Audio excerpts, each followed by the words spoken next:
Environment Weekly, a program where we highlight environmental issues from land degradation to flooding to climate change, all of these issues. And we're not just highlighting the issues, we're bringing policy experts, we're bringing advocates, we're bringing the Nigerian people, hearing your voices and driving solutions and innovation and policy through our interactions on this program. It's a weekly program, and I am your host, Ubong Osoro. And we know that environment is the only thing we can leave for our generation yet unborn. And there are lots of issues in Nigeria today. If you go to the Nigerian South region, where we call the Niger Delta, we have issues of oil exploration that has led to carnage, basically. Statistics says that between 2015 and 2025, Nigeria lost about 11 billion US dollars, 11 billion US dollars. That's massive. That's money that could have been used in investments. That's money that would have gone into transportation, healthcare, service delivery, and different other fields. This loss was as a result of environmental factors. They lost these resources, we lost this money as a result of environmental factors. Environmental factors like oil spillage, we lose a lot of money. Gas flaring, we lose a lot of money. Pollution, we are losing a lot of money. Flooding, we lose a lot of money. And these are the issues that we must be able to address as a people, as a country, if we want to make meaningful progress. And that's why we have this program, Environmental Weekly, where we highlight our weekly issues around the environment and bring to your knowledge what we need to do as a country to move forward. We want to see clean streets. We want to see good water. We want our people to have pipe-borne water that is actually very good. We want to have a safe, serene environment. We want to be sure that our resources are not just exploited, but our resources can stand the test of time. And this can only be done when we have the right information. And that's why we have this program. All right, so let's go for a short break. And when we go back, we get straight into the environment news segment. I'll be bringing you all of the, at least the major important news about the environment that we're able to gather for you. My name is Ubong Osoro, and this is Environment Weekly.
Nigeria's NDC 3.0 Pathways for Youth Empowerment Economic Growth. The nationally determined contribution NDC is a country's commitment to the Paris Agreement. Nigeria's NDC 3.0 outlines a dual strategy of mitigation and adaptation across key sectors such as energy, agriculture, transport, industry, and waste management. On the mitigation side, the government commits to reducing greenhouse gas emissions by scaling renewable energy, promoting clean cooking solutions, and curbing methane leaks from oil and gas. Unreliable power. 40% of Nigerian industries have exited National Grid, ECN, and UNIDO. Industrial Energy Consumption Survey developed by Energy Commission of Nigeria (ECN) in partnership with the United Nations Industrial Development Organization (UNIDO) has revealed that over 40% of industries operated in some selected states in Nigeria have exited from the national grid due to unreliable power supply. Okon Ekpeyon, industrial energy efficiency consultant to the ECN, stated this in Abuja while presenting UNIDO GE policy and regulation project key achievements and lessons learned at a one-day national sensitization workshop on industrial energy efficiency and best practices in Nigeria, organized by the ECN through the support of UNIDO. Experts urge Nigerians to track climate spending to curb vulnerability. Experts have urged Nigerians to actively track government spending on climate projects, warning that poor awareness worsens the nation's vulnerability to climate change. They made the call during a virtual discussion on climate change financing and Nigeria's increasing debt profile held on Saturday, August the 30th, 2025 in Abuja. The session was organized by Connected Development, a civil society organization. Mr. Akintuye Babatunde, Executive Director of the Center for Journalism, Innovation and Development, CJID, noted that most Nigerians remain detached from governance and rarely demanded accountability until crisis affected them. Environment news on Environment Weekly. Oil spill Niger Delta cleanup may cost federal government 150 billion US dollars yearly. An environmental activist, Nimong Basi, has said that the federal government must urgently begin an audit of the Niger Delta environment and immediately commence the cleanup, which could require up to $150 billion a year until the mess is cleared. Basi, who spoke with newsmen in Benin, explained that this estimate is based on the fact that there are an average of 300 oil spills per year in the Niger Delta. He referenced the National Oil Spill Detection and Response Agency (NOSDRA), which noted that there were about 589 oil spills recorded in 2024 alone. According to him, the estimate includes costs for cleanup, remediation, restoration, compensation for damages, adding that adequate compensation has never been paid in the history of oil-related pollution in Nigeria. How much we can take on this week's news segment on Environment Weekly. Welcome back from that very short break. This is still Environmental Weekly, and to help us make sense of a discussion which we are going to be looking at today, it says environmental advocacy driving change through conversations. We have somebody who has done a lot of work in environmental advocacy joining us, Michael Eta, who is an environmental reporter for Enviro News. If you just go online and check for environmental news, of course, you're going to see a site. And when this news site comes up, most of the environmental news that you see on that particular site is written by this gentleman who joins us live in our studio today. Good day to you, Mr. Michael Eta. How are you doing? I'm very well. Thank you so much for having me. It's my pleasure being here today. All right. So the topic says driving environmental advocacy through conversations. I know you do a lot of work, training, writing. What will you say is the impact of driving environmental change through the work you do? Thank you very much. I think for me, when it comes to these kind of conversations, one of the first things I try to do for the purpose of our audience is to see how I can help break down this concept. For example, in this case, we're talking about environmental advocacy, okay? So I like to separate this concept. How, for example, first I like to define what is the environment so that people understand before we move into what advocacy is, because advocacy is advocacy, whether it's the environment or is in law or it's in business, it is the same word, okay? But what about the environment, which has to do with our ecosystem, right? So when we talk about the environment, we're talking about our ecosystem as in man and his relationship with our direct, environment, right? Basically, that's what the environment is all about. It's just common elementary science. The advocacy, which has to do with speaking for, right? Speaking for, is it, like I said, in the case of law, who is a legal advocate? Somebody who speaks for something, campaigning for, advocating for. So in this context, environmental advocacy simply means advocating for the environment. How? Maybe through policy enactment, or like you already asked, through maybe direct, in-person engagement, community engagement, or maybe through mobilization of other resources or people to educate them about, how, educate about our relationship with the environment. So basically, that's what environmental advocacy is. Speaking, coming up with ideas or initiatives, that advocate, like you already also asked, that advocates for the conservation of the environment. They're talking about how do you now then drive change. Let's go to the second concept now. Like I said, I like to break the concepts down. And I've been able to separate, explain what environment and advocacy is. Now let's talk about driving change through this process now. Because sometimes when you talk about environmental education, the concept themselves also makes even the whole conversation very complicated. That's why I try to make efforts, as an advocate, or an expert in this space, to break down this concept so that by the time we now dive into the key elements of our conversation, we'll have this clear understanding. So how do you drive change through this process? What process? Environmental advocacy. Very simple. Example, what I am doing. Education, enlightenment of the public about. Of course, I know in the course of our conversation, you're going to be asking more questions and I'll be giving answers, right? So, through public education, you come on air like this and then, you speak to the people. You try to, because they'll be watching me and you now. You speak to them and then we talk about the issues for the purpose of public enlightenment. That's just one way. I think that way also to drive change in this space or in the everyday conversation. Like I said, it's also through public and through community engagement, whereby, advocates or campaigners have to, interface directly with climate victims, like I refer to them, or those people they refer to as frontline, communities or climate victims, those who are exposed to the climate risks. So one of the ways to actually drive change is to interface with them, go to those communities and try to explain to them, what is responsible for some of the experiences they have, because they don't even know what's going on, and that's why I refer to them as victims. So. Like I said, public engagement, public enlightenment, community engagement, and so on and so on. So just on a lighter note, this is also what environmental advocacy is, and this is how you also can drive change through that process. Right. So the next question I'd like to ask is that with the work you've done over the years, pushing out information, reaching out to people, how do you measure the impact of the work you've done? Getting to, like you mentioned, some environmental victims, how do you rate the way conversations have actually moved? I think we now have more awareness as regards climate change. A lot of people now know about climate change, environmental degradation. The information is out, but can you measure the impact, the matrices to measure the impact of the work you've done over the years? Okay, great.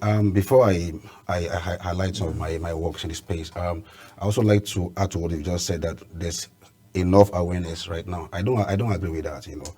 Yes, it is true that a lot is going on right now with regards to public conversation around climate change, but that doesn't mean that we have sufficient information.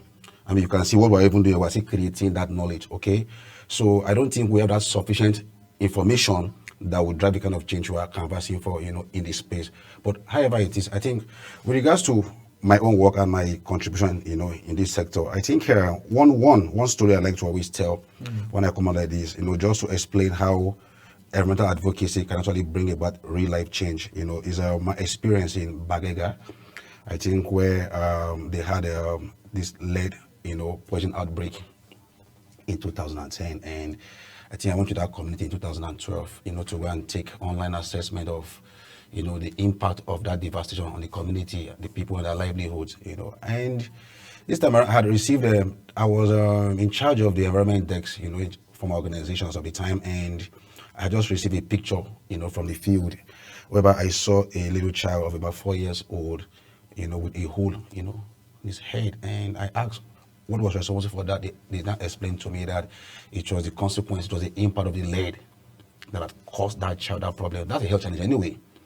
So I was moved, I was inspired, and I demanded to go into the community myself to, have, field assessment. And so my intervention, now, you're asking how does, how does the kind of works I do, or community engagement? For me, it's about community engagement, or even canvassing for the environment, how you can bring about real life change. Okay, so I went there and I broke that news. Right, I broke that news, and that news attracted, the attention of the government, the attention of international communities, donors, agencies, experts like MSF came in there, to come and find out what was happening. That was how, they were able to, take some samples, of the air, and then they took to Germany and did the analysis, and they discovered it was the lead that was actually killing the people. As against what they were thinking. They had thought it was a myth or something mysterious, but the gods were angry with them. But so it took my intervention, to draw attention. That's just one part of it. And at the end of the day, government was able to remediate. I think the Nigerian government released some good amount of money way back, for remediation, and also, to empower the people on safer mining, skills, and also, health. The people were treated, and then also the government had to build like a medical facility, and part of my work also brought, when I went there, there was no access road to the community, but today they have access road to the community. Today they have telecommunication in the community. Today they have schools in the community. So back to your question. So this is how community engagement or climate advocacy can bring about real life change. And I've just used one community to just tell a story. Yeah. So I'd like to ask now, looking at the various medias we have today, various channels that can actually use to pass information, and so many persons who are now even involved in the conversations are not even journalists or communications people. It's just people who pick up the tools of communication and are driving conversation. For you as an expert, how do you see the phenomenon, and what are you expecting to see drive environmental conversations into the future? So for me, great news, like you've asked. I mean, even those who are not expert in the space, but because of the climatic impact, because of how climate change doesn't know who's an expert, who's not an expert. The climate change, it's like I said, it's our ecosystem, and man himself is part of the ecosystem. So climate change does not segregate to say, this is an expert. So like I said, because of how climate change, affects us, right? So everyone is not concerned. And like I said, because of the devastating nature of climate change, even the so-called experts are overwhelmed by this impact. So those who are now coming in, those you refer to as non-experts, who are now leveraging on the power of the media, to see how they can be part of the conversation, I think it's just because of the need, the demand. That also reveals to you the depth. That was why earlier I said the level of information, like you said, is not enough to drive the change we are asking for. And that's why those who are not experts are also concerned, and they're coming to see how they can play a role. Then that's on one side. But now, professionally, this can be, that's why you see, look at SDG Goal 13. I'm talking about the Sustainable Development Goal 13. So the experts are already aware that communication is key to the conversation. They are aware. That's why they themselves, they kept one goal exclusively to address the issue of communication, capacity building, and public education. So it's not an error. That tells you how key. It means if you take away communication from the conversation, it will collapse. Right. The goal cannot be achieved, right? So it's a key element in the process. Right. So I'd like to ask the last question now. There are issues around funding for communication experts and those who are interested in the work, or for those who are looking at watching and are like, I'm interested in climate, in environment, but funding for communication is a challenge. What do you say to them? Yeah, like you already said, it's actually a challenge really, because and that's why you see that the crisis is actually swallowing us. And like I pointed out earlier on, communication is key to the process. So in the absence of so that goal is not just there for design; it's supposed to be implemented. And and one of the ways to implement it, is through the availability of resources of any kind of finance inclusive. So finance, in all honesty and truth, like someone who has been here for a very long time, in truth, is actually a very big challenge, and it's something I personally, as a campaigner and an advocate in this space, is something I am also struggling with. So I know for truth that it's a big problem. So for me, rather, I will call on the Nigerian government and then the international community, because like I said, they're already aware. It's not about me educating them. They should just do the needful to ensure that there's resources, finance, to carry out communication activities.